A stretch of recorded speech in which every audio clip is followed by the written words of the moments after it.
اعوذ باللہ من الشیطان الرجیم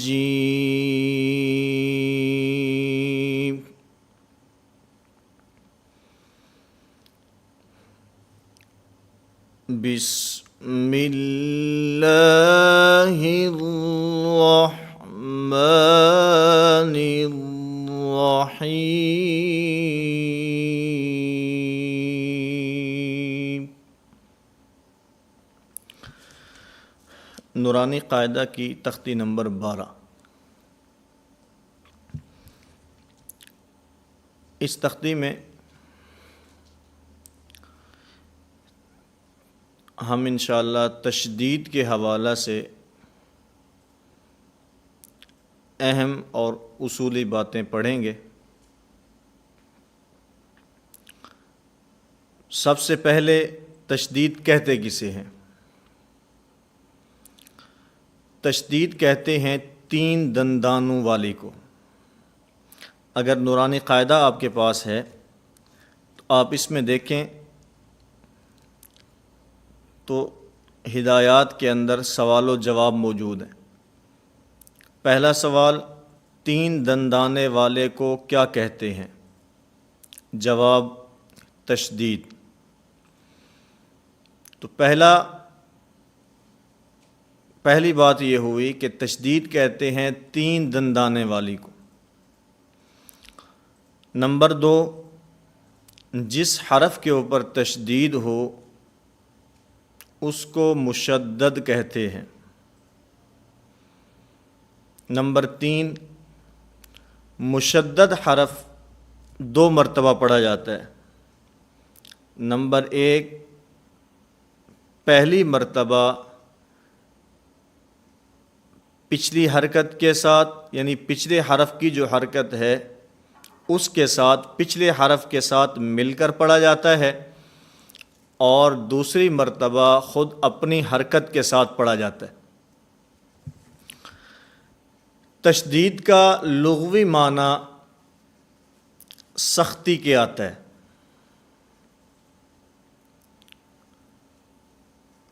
لیکن یہاں پر تشدید سے مراد سختی نہیں ہے، بلکہ تجوید کے اندر تشدید سے مراد مضبوطی اور ٹھہراؤ ہے۔ مضبوطی کہہ لیں، ٹھہراؤ کہہ لیں، جماؤ کہہ لیں، کہ جو تشدید والا حرف ہوتا ہے وہ خوب ٹھہراؤ کے ساتھ، مضبوطی کے ساتھ اور جماؤ کے ساتھ ادا ہوتا ہے۔ تو یہاں تجوید کے حوالہ سے ہم بات کر رہے ہیں، تو یہاں تشدید سے مراد سختی نہیں ہوگی، بلکہ تشدید سے مراد یہاں پر ٹھہراؤ ہوگا۔ اگر یہاں پر ہم سختی مراد لیتے ہیں تو اس کا نقصان یہ ہوگا، کبھی ایک حرف دوسرے حرف سے بدل جائے گا، اور کبھی حرف کی صفات دوسرے حرف کی صفات سے بدل جائیں گی۔ میں مثال کے طور پر چند ایک حروف ذکر کرتا ہوں۔ اب حروف تہجی میں سے ایک حرف ہے ذال۔ ذال یہ نرم حروف میں سے ہے۔ اگر ہم یہاں پر سختی کریں گے تو سختی کی صورت میں اس کا مخرج بدلے گا اور یہ زا سے تبدیل ہو جائے گی۔ مثلا ہم پڑھتے ہیں اذ، یہ دال پڑھا جا رہا ہے، اور اگر اسی کے اندر ہم سختی کرتے ہیں تو از، اب یہ دال زا سے بدل جائے گا۔ اسی طرح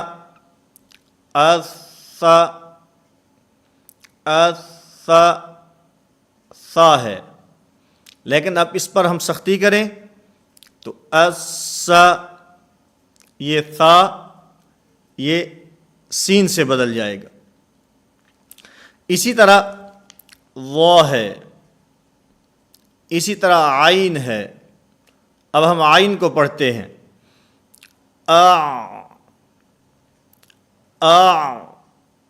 اور اگر ہم اس پہ سختی کریں تو اب یہ سختی کے ساتھ پڑھا جا رہا ہے، لیکن یہ عین نہیں پڑھا جا رہا بلکہ یہ حمزہ پڑھا جا رہا ہے۔ تو یہاں پر مراد تشدید سے سختی نہیں ہے بلکہ ٹھہراؤ اور مضبوطی مراد ہے۔ اور بعض دفعہ ایسے ہوگا کہ حروف کی صفات بدل جائیں گی۔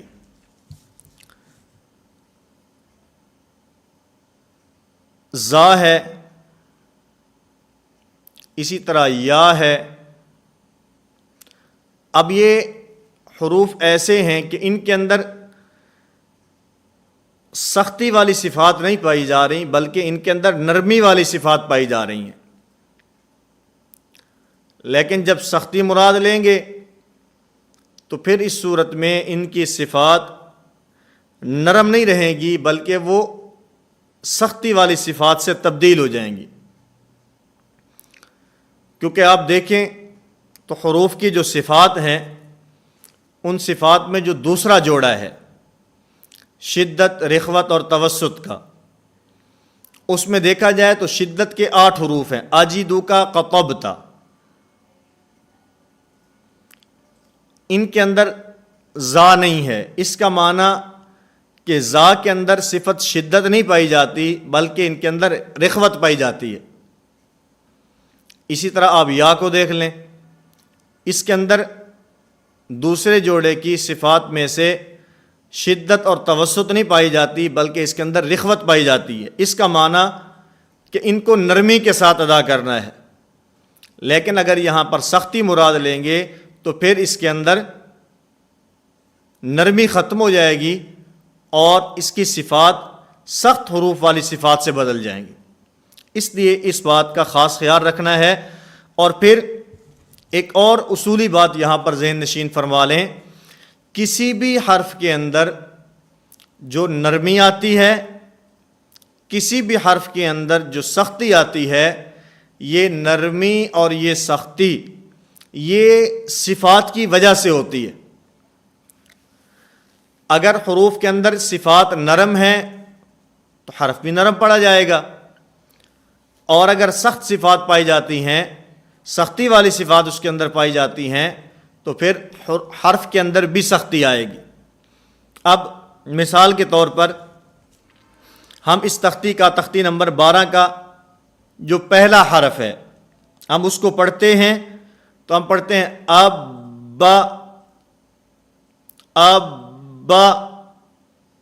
دیکھنے والا کہتا ہے آپ تو کہتے ہیں سختی نہیں ہے، تشدید سے مراد تو سختی نہیں ہے، سختی تو ہو رہی ہے۔ اس کے اندر جو سختی آ رہی ہے یہ سختی تشدید کی وجہ سے نہیں ہے بلکہ اس کے اندر جو سختی ہے یہ سختی صفات کی وجہ سے ہے۔ کیونکہ آپ دیکھیں تو با کے اندر شدت پائی جاتی ہے، شدت والے حروف تو سخت ہوں گے۔ اسی طرح اجا اس کے اندر جو سختی ہے یہ سختی صفات کی وجہ سے ہے۔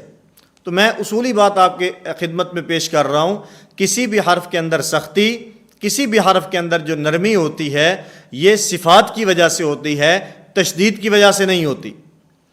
تشدید کی وجہ سے اس کے اندر ٹھہراؤ آتا ہے، اس میں جماؤ آتا ہے، اس میں مضبوطی آتی ہے، جیسے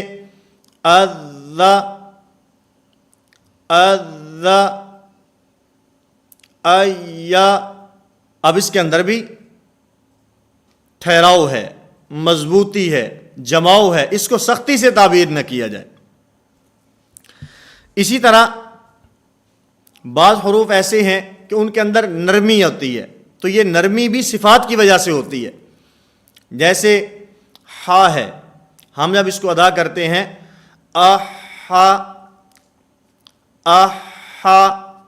نرمی کے ساتھ ادا کیا جا رہا ہے، اس میں کسی قسم کی کوئی سختی نہیں ہے۔ اب اس کو یہ نہیں ہے، نرمی کے ساتھ آواز اس کے اندر جو ہے وہ سانس جاری ہو رہا ہے، سانس بند نہیں ہو رہا۔ کل کے سبق کے اندر میں یہ بات عرض کر چکا ہوں کہ جن حروف کے اندر صفت ہمس پائی جاتی ہے ان کے اندر سانس جاری رہتا ہے، اور جن کے اندر جہر پائی جاتی ہے ان کے اندر سانس بند ہو جاتا ہے۔ تو ہا جو ہے یہ حروف محموسہ میں سے ہے، اس لیے اس کے اندر سانس جاری رہتا ہے، اور صفت ہمس یہ صفات میں سے نرم صفت شمار ہوتی ہے۔ اس کے مقابلے میں جہر یہ ہمس کے مقابلے میں سخت صفت شمار ہوتی ہے۔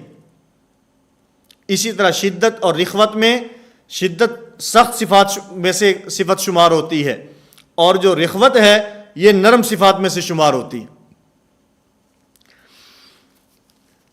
دوسری بات کہ یہ تختی پڑھاتے ہوئے بچوں کو اس مکمل تختی کی مشق کرانی چاہیے، کیونکہ عمومی طور پر جو نورانی قاعدہ ہے اس کے اندر جو حروف لکھے ہوئے ہیں وہ جیم تک ہیں۔ یہ جو قاعدہ میرے ہاتھ میں ہے اس کے اندر بھی جو حروف ہیں جن کی تشدید کے اعتبار سے مشق کی گئی ہے وہ با سے لے کر جیم تک ہے۔ اب اس کے اندر آگے را ہے، عین ہے، غین ہے، تو یہ اس طرح کے جو حروف ہیں جب ان کی یہاں پر مشق نہیں ہوگی تو مشق نہ ہونے کی وجہ سے بچہ اس کے اندر آگے غلطی کرے گا۔ تو اس لیے کوشش یہ کرنی چاہیے کہ بچے کو جب مشق کرانی ہو تو با سے لے کر شروع سے لے کر آخر یا تک مکمل اس کی مشق کرائی جائے۔ اور پھر اس کے پڑھنے کے دو طریقے ہیں۔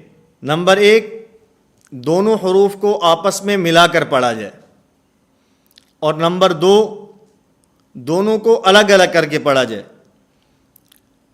دونوں کو ملا کر پڑھنا، جیسے حمزہ با زبر اب، با زبر با، اب با، یہ ملا کر پڑھا جا رہا ہے۔ الگ الگ کر کے پڑھیں، حمزہ با زبر اب، با زبر با، اب با۔ اب اس میں جو پہلا ہجا ہے وہ ایک ہی سانس کے اندر ہے، اور جو دوسرا ہجا ہے وہ دو سانسوں کے اندر ہے، تو یہ دونوں طرح پڑھا جا سکتا ہے۔ اور اسی طرح ایک پڑھنے کا ایک طریقہ میں گزشتہ اسباق کے اندر بھی یہ بات عرض کر چکا ہوں کہ اس کے اندر اس طرح بھی ہوتا ہے، پہلا حرف اس کی حرکت، پھر دوسرا حرف، پھر اس کی حرکت، اور پھر ان دونوں کو آپس میں ملا کر پڑھنا، اس طرح بھی اس کو پڑھا جا سکتا ہے۔ اب سوال یہ ہوتا ہے کہ جس وقت ہم ان دونوں کو الگ الگ کر کے پڑھیں گے تو کیونکہ مشدد حرف دو مرتبہ پڑھا جاتا ہے، پہلی مرتبہ ساکن اور دوسری مرتبہ متحرک، پہلی مرتبہ ماقبل کی حرکت کے ساتھ اور دوسری مرتبہ اپنی حرکت کے ساتھ۔ تو جب پہلی مرتبہ ہم ماقبل کی حرکت کے ساتھ اس کو پڑھیں گے، مثلا با ہے، تو اس کے اندر قلقلہ ہوگا یا نہیں ہوگا؟ اس میں قلقلہ ہوگا یا قلقلہ نہیں ہوگا؟ تو اس کا جواب ذہن نشین فرما لیں کہ اس صورت کے اندر اس کے اوپر قلقلہ نہیں ہوگا۔ پھر سوال یہ ہوتا ہے کہ جس وقت حروف قلقلہ میں سے کوئی حرف ساکن ہو تو اس کے اوپر تو قلقلہ ہوتا ہے، تو یہاں پر قلقلہ کیوں نہیں ہوگا؟ اس کا جواب یہ ہے کیونکہ یہاں پر جب حمزہ کے ساتھ ہم با کو ملا رہے ہیں تو یہ با کے ساکن ہونے کی حیثیت سے نہیں بلکہ با کے مشدد ہونے کی حیثیت سے۔ حمزہ کے ساتھ با کا ملنا یہ با کے ساکن ہونے کے اعتبار سے نہیں ہے بلکہ یہ با کے مشدد ہونے کے اعتبار سے ہے۔ اس وجہ سے یہاں پر جب حمزے کو با کے ساتھ ملائیں گے تو اس کے اندر قلقلہ نہیں ہوگا۔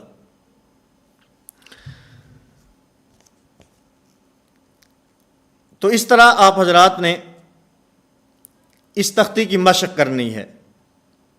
اس مشق میں مخارج کا خیال رکھنا ہے، اسی طرح حروف کی صفات کا خیال رکھنا ہے، حرکات کا خیال رکھنا ہے۔ مخرج کی ساتھ مشق ہوگی، ساتھ میں صفات کی مشق ہو، اس کے ساتھ ساتھ حرکات کی مشق ہو اور اس کے ساتھ ساتھ تشدید کی مشق ہو۔ اس طرح جب ہم اس کو پڑھیں گے، ایک حرکت کے ساتھ ایک حرف 5 مرتبہ پڑھا جاتا ہے، اور اگر اس کو تینوں حرکات کے ساتھ پڑھیں تو ایک حرف 15 مرتبہ پڑھا جاتا ہے۔ اور جس طرح اس قاعدہ کے اندر موجود ہے مختلف حرکات کے ساتھ، کبھی حمزہ کی حرکات مختلف ہیں، زبر ہے، زیر ہے، پھر پیش ہے، اسی طرح کبھی آگے والا جو حرف ہے اس کے اوپر کبھی زبر ہے، کبھی زیر ہے، کبھی پیش ہے، اور پھر ایک حرکت کے ساتھ بھی ہے اور تنوین کے ساتھ بھی ہے، اور پھر تنوین کے اندر بھی کبھی 2 زبر والی تنوین ہے، کبھی 2 زیر کے ساتھ تنوین ہے، اور کبھی 2 پیش کے ساتھ تنوین ہے۔ اس طرح دیکھا جائے تو یہ ایک حرف 90 مرتبہ پڑھا جاتا ہے۔ اب جس وقت پوری توجہ اور دھیان کے ساتھ مخرج کی مشق ذہن میں ہوگی، صفات کی مشق ذہن کے اندر ہوگی، حرکات کی مشق ذہن کے اندر ہوگی، اور تشدید کی مشق ذہن کے اندر ہوگی، جب ایک حرف اس ایک تختی میں 90 مرتبہ پڑھا جائے گا تو اس کے اندر میرا خیال میں اب غلطی باقی نہیں رہنی چاہیے، لیکن اگر توجہ اور دھیان کے ساتھ ہو۔ ورنہ ہوتا کیا ہے، بچہ ایک مرتبہ پڑھ لیتا ہے، ایک مرتبہ ٹھیک پڑھتا ہے، 2 مرتبہ غلط پڑھتا ہے، استاد کی اس کے ساتھ توجہ بھی نہیں ہوتی اور بچے کی اپنی توجہ بھی مخارج اور صفات کی طرف نہیں ہوتی، اس وجہ سے عمومی طور پر بچہ اس کے اندر غلطی کر جاتا ہے، اور قرآن کریم شروع ہونے کے بعد بھی اس بچے کے مخارج اور اس بچے کی حروف کی جو ادائیگی ہے وہ درست نہیں ہوتی۔ اس لیے پوری توجہ اور دھیان کے ساتھ کل کے سبق میں آنے تک کم از کم ہر ساتھی اس کی 1 مرتبہ مشق ضرور کرے۔ میں مثال کے طور پر 1-2 حرف کی مشق آپ کے خدمت میں پیش کرتا ہوں، اس کے مطابق آپ حضرات نے اس پوری تختی کی مشق کرنی ہے۔ مثلا سا والا حرف ہے، اب اس میں مخرج کی مشق بھی ہوگی، اس کے ساتھ صفات کی مشق بھی ہوگی، تشدید کی اور حرکات کی مشق بھی ہوگی۔ حمزہ سا زبر اس، سا زبر سا، اس سا۔ اب اس میں ایک تو مخرج کی کہ زبان یہ سامنے ثنایا اولیاء یہ دانتوں کے ساتھ ٹکرانی ہے، اور اس کے ساتھ ساتھ سا کیونکہ یہ حروف محموسہ میں سے ہے اس لیے اس کی ادائیگی کے اندر سانس نے جاری رہنا ہے، مخرج کی مشق بھی ہو رہی ہے، صفت کی مشق بھی ہو رہی ہے، اس کے ساتھ ساتھ حرکت کی مشق بھی ہو رہی ہے کہ حرکت کو لمبا نہیں کرنا، زیادہ مختصر کر کے حمزہ بھی نہیں بنانا، اور اسی طرح اس کے ساتھ تشدید کی مشق کرنی ہے کہ پوری مضبوطی، جماؤ اور ٹھہراؤ کے ساتھ یہ حرف ادا ہو۔ اب پوری توجہ اور دھیان کے ساتھ آپ حضرات دیکھیں گے تو ایک حرکت کے ساتھ جس وقت ہم اس ایک حرف کو پڑھیں گے تو یہ حرف 5 مرتبہ پڑھا جا رہا ہے۔ حمزہ سا 1، زبر اس 2، سا 3، زبر سا 4، اس سا۔ حمزہ سا زبر اس، سا زبر سا، اس سا۔ 1 مرتبہ پڑھنے سے یہ حرف 5 مرتبہ پڑھا جائے گا، اور جب تینوں حرکات کے ساتھ پڑھیں گے تو یہ حرف 15 مرتبہ پڑھا جائے گا، اور پھر جب اس میں دیکھیں گے حمزے کی مختلف حرکات، پھر آگے سا کی مختلف حرکات، پھر اس کے اندر ایک حرکت، پھر اس کے اوپر تنوین، اور پھر کبھی 2 زبر والی تنوین، کبھی 2 زیر والی تنوین، کبھی 2 پیش والی تنوین۔ تو اس طرح جس وقت ہم اس صرف حرف سا کو پڑھیں گے تو یہ حرف 90 مرتبہ پڑھا جائے گا۔ تو اس طرح اگر پوری توجہ اور دھیان کے ساتھ ہم اس کی مخرج کی مشق کو ذہن میں رکھ کے، صفات کی مشق کو ذہن میں رکھ کے، حرکات کی مشق کو ذہن میں رکھ کے اور تشدید کی مشق کو ذہن میں رکھ کے پڑھیں گے تو امید ہے کہ اس کے بعد ہماری اس حرف کے اندر کوئی غلطی نہیں رہے گی۔ تو اسی طرح پوری تختی شروع سے لے کر آخر تک حروف تہجی کی مختلف حرکات کے ساتھ جس وقت آپ اس کی مشق کریں گے اور ذہن کے اندر یہ بات ہوگی، ورنہ ہوتا کیا ہے، عمومی طور پر ایسے ہوتا ہے کہ جب کسی چیز کا فائدہ ذہن میں ہو اور پھر وہ کام کیا جائے تو اس کا فائدہ بھی ہوتا ہے۔ اگر فائدہ ذہن میں نہ ہو، ویسے آدمی کرتا رہے تو وہ فائدہ حاصل نہیں ہوتا جو فائدہ ذہن میں ہونے کی وجہ سے حاصل ہوتا ہے۔ نیکی کا آدمی کوئی کام کرے، اس کے اندر بھی ایسے ہوتا ہے، اس کے اندر نیت ہوگی، ذہن میں بات ہوگی تو فائدہ ہوگا، اور اگر ذہن میں بات نہیں ہوگی تو فائدہ نہیں ہوگا۔ میں ایک مثال اس کی عرض کر کے بات کو ختم کرتا ہوں۔ جیسے ہم کوئی کمرہ بناتے ہیں، کمرہ بناتے ہوئے ہم اس کے اندر روشن دان رکھتے ہیں۔ اب اس روشن دان کے رکھتے ہوئے اگر ہمارے ذہن میں یہ بات ہو، نمبر 1 اس سے روشنی آئے گی، نمبر 2 اس سے ہوا آئے گی، نمبر 3 اس سے اذان کی آواز آئے گی۔ اب پہلی 2 چیزیں روشن دان رکھتے ہوئے یہ تو ذہن میں ہے کہ اس سے روشنی آئے گی، یہ بھی ذہن میں ہے کہ اس سے ہوا آئے گی، لیکن یہ بات ذہن میں نہیں ہے کہ اس سے اذان کی آواز آئے گی، میں وہ سنوں گا، میں جواب دوں گا، پھر نماز کے لیے جاؤں گا۔ اب پہلی 2 چیزیں ذہن میں ہیں تو فائدہ بھی ہو رہا ہے، روشنی بھی آ رہی ہے، ہوا بھی آ رہی ہے، اور تیسری چیز ذہن میں نہیں ہے اس لیے اس کا ثواب نہیں مل رہا۔ لیکن اگر یہ رکھتے ہوئے جس طرح روشنی کی ہے اس کے ذہن میں، اسی طرح ہوا کا اس کے ذہن میں ہے، اسی طرح اگر روشن دان رکھتے ہوئے اس بات کی نیت کرے گا کہ اس سے اذان کی آواز آئے گی، میں اس کا جواب دوں گا، نماز کے لیے جاؤں گا، تو اللہ رب العزت سے یہ امید ہے کہ اللہ رب العزت اس پر اجر اور ثواب عطا فرمائیں گے۔ روشنی اور ہوا نے تو پھر بھی آنا ہے، اگر نیکی کی نیت کرے گا روشنی اور ہوا نے پھر بھی آنا ہے، نیت نہیں کرے گا روشنی اور ہوا نے پھر بھی آنا ہے، لیکن اگر اس کے ساتھ اس کی نیت کر لے گا تو اس کام پر جو ہمارا دنیاوی فائدے مند ہے اس کے ساتھ ساتھ اس کا دینی فائدہ بھی حاصل ہو سکتا ہے۔ تو بات عرض کرنے کا مقصد یہ ہے کہ جب کسی چیز کا فائدہ ذہن میں ہو اور پھر آدمی اس کی مشق کرے یا وہ کام کرے تو پھر اس کے فوائد بہت زیادہ ہوتے ہیں۔ تو اس لیے آپ حضرات نے اس تختی کی مشق کرنی ہے 4 چیزوں کو ذہن میں رکھ کے۔ نمبر 1 مخرج کی مشق ذہن میں رکھ کے، نمبر 2 صفات کی مشق ذہن میں رکھ کے، نمبر 3 حرکات کی مشق ذہن میں رکھ کے، اور نمبر 4 تشدید کی مشق ذہن میں رکھ کے۔ اس کے مطابق آپ حضرات کم از کم 1 مرتبہ اگر اس کی مشق کریں گے تو مخارج بھی درست ہو جائیں گے، اور اسی طرح حروف کی صفات بھی صحیح ادا ہوں گی، اس کے ساتھ ساتھ حرکات بھی لمبی نہیں ہوں گی بلکہ وہ اپنی مقدار کے مطابق ادا ہوں گی، اور اس کے ساتھ ساتھ تشدید بھی پوری مضبوطی، جماؤ اور ٹھہراؤ کے ساتھ ادا ہوگی۔ اللہ رب العزت مجھے بھی اور آپ تمام حضرات کو بھی تجوید کے مطابق قرآن کریم پڑھنے کی توفیق عطا فرمائیں۔